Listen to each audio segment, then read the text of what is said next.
बेलेवाडी मासा येथील वारकऱ्यांसोबत पायी दिंडीत सहभागी होत समरजित सिंह घाटगेंनी शुभेच्छा देत घेतले आशीर्वाद। तांबूस फुटता उधळलाली भूपाळी रामपारी दिशादाही उजळल्या आल गोकुळ आपुल्या दारी निर्भेळ आणि सकस चवीच गोकुळ लई भारी चव आहे कोल्हापुरी गोकुळ लई भारी। ज्ञानोबा माऊली तुकाराम असा नामघोष व टाळ मृदंगाच्या गजरात पंढरपूरकडे चाललेल्या बेलेवाडी मासा तालुका कागल येथील वारकऱ्यांच्या दिंडीत सहभागी होत शाहू ग्रुपचे अध्यक्ष राजे समरजित सिंह घाटगे यांनी त्यांना शुभेच्छा दिल्या।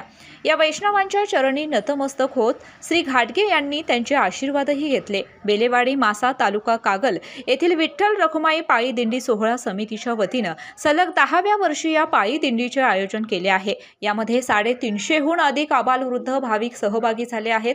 अतिशय भक्तिमय वातावरणात आज या दिंडीचे प्रस्थान कोल्हापूरकडे झाले।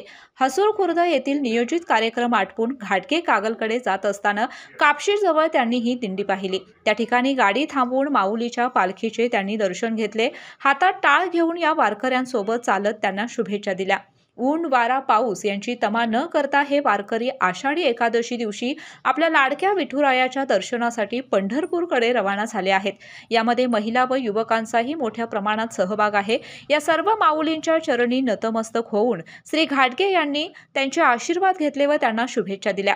वयोवृद्ध वारकऱ्यांची त्यांनी गळाभेटही घेतली, त्यामुळे हे वारकरी भारावून गेले। यावेळी समितीचे अध्यक्ष शिवाजी पाटील, उपाध्यक्ष भिकाजी केसरकर, दिंडी प्रमुख सदाशिव पाटील, सचिव दत्तात्रय तेली, सहसचिव अशोक पाटील, एकनाथ गोरुले, किरण किल्लेदार, अशोक पाटील, अमोल बोंगारडे, हिंदूराव किल्लेदार, दिलीप तिप्पे, सागर मोहिते आदी जण उपस्थित होते। अशाच नवनवीन अपडेट पाहण्यासाठी आमच्या KK न्यूज चॅनेलला सबस्क्राइब करा।